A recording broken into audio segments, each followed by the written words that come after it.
Today I'm out here June 21st, the first day of summer, harvesting a few things from the garden, and I decided to take you on a tour.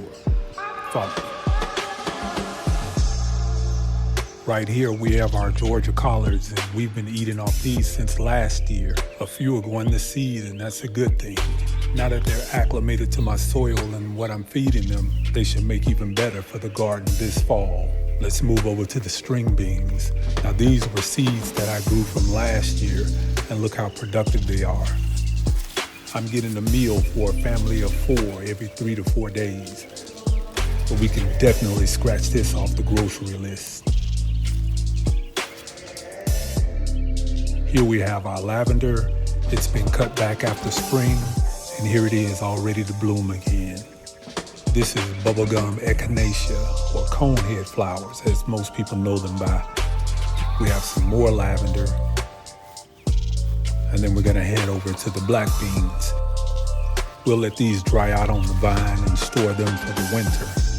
Sweet Willamette raspberry. I started with 1 plant, and at last count, there are 15 in this pot. Lemon balm and echinacea makes for some of the best tea you will ever taste. Back here we have new raised beds, and I decided to put them on concrete forms.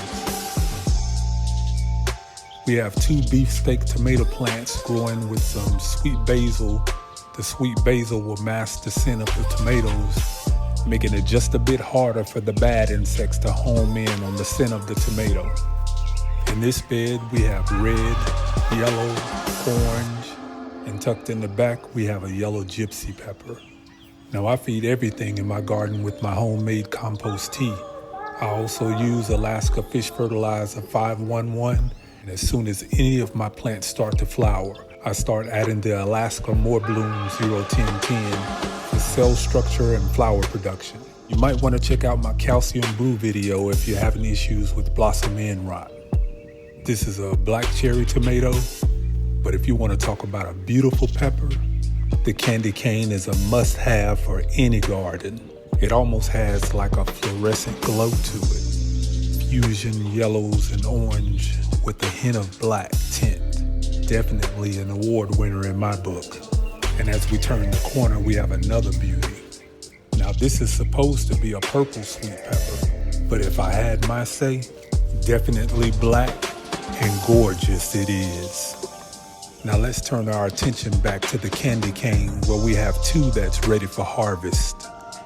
Both these have 3 lobes each, and sometimes associated as a male pepper, whereas the 4 lobes would be a female pepper.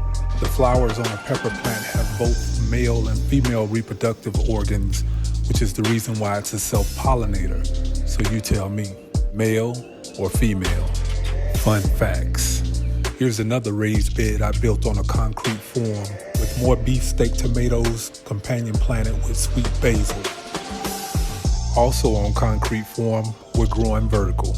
We have zucchini on each corner, and I'll be adding the stakes later. In the center, we have some yellowneck squash, and closest to our pallet trellis, we have 2 cucumbers on each side. We're also using radish as our companion plant, as a lot of insects prefer the greens of the radish rather than the leaves of the zucchini, squash, or the cucumbers.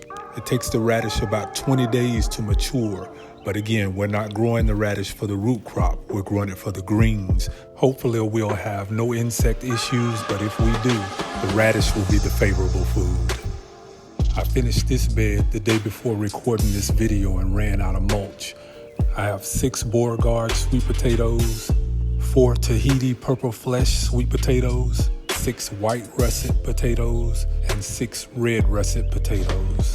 My red and white russet potatoes are planted about 6 inches deep, so as they grow up through the soil, I got a little secret for you. Myriad of potash, and it's a 0060. I sprinkle a ½ cup throughout the whole bed, including the side with the sweet potatoes, and you're gonna have massive sweet potatoes and massive potatoes. That's a yellow raspberry, and this is another lemon balm that's getting too much sun exposure. This is spineless okra.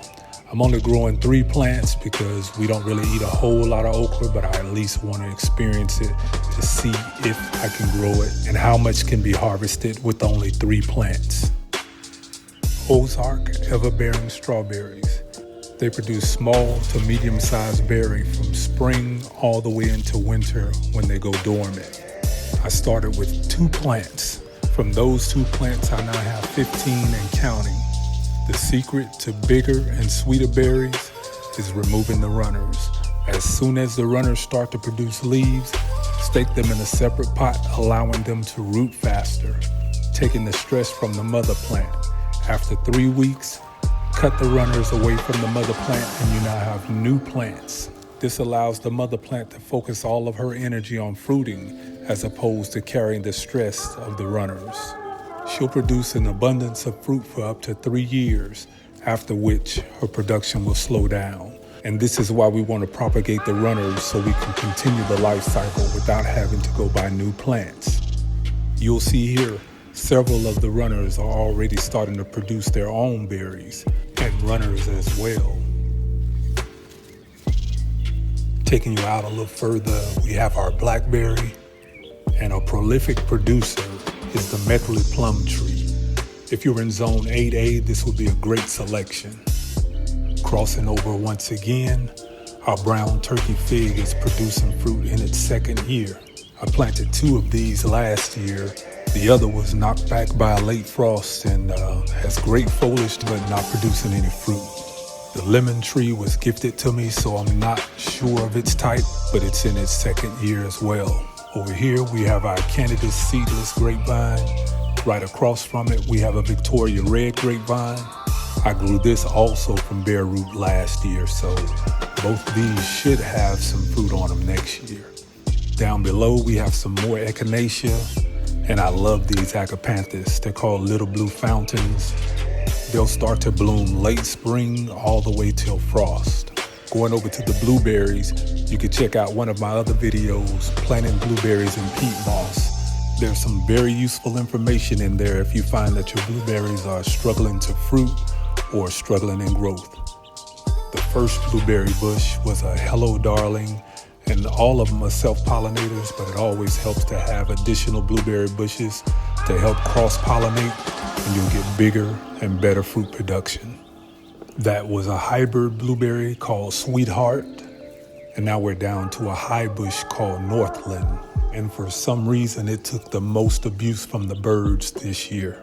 All my other blueberry bushes have lots of new growth, and this Northland is just now starting to put on a little new growth, but it'll survive. Last and definitely not least is the pink lemonade. Coming out of winter, she had blooms everywhere, but that last late frost knocked all her blooms off. So this year I've been basically focusing on growth, and she has put on so much new growth. This year was a good learning lesson in terms of how to protect them in case of a late frost once they start to flower. The garden has doubled in size since I did my spring garden tour. And there's yet a whole nother section that you haven't seen. So hit that like button and that notification bell so you'll be notified whenever I upload new content. I want to say thanks because you're still watching, and this is what I think is the best part of my summer garden tour, my eggplants. First, we have our Asian or Japanese variety. Maturity, they grow 8 to 10 inches. My shoes are an 11 and a half, so I'll say these are definitely ready for harvest. Check out these white eggplants. Looks like dinosaur eggs. Oh, we're not done. We also have some black beauties. Because the eggplants are such heavy feeders, once they start to flower, I give them weekly feedings of 1 tablespoon of unsulfured molasses, fish fertilizer 511, Alaska More Bloom 01010. That's my go-to. Not bad for a rookie in the garden, even if I say so myself. Thanks again for hanging out with me on this first day of summer, growing out the box.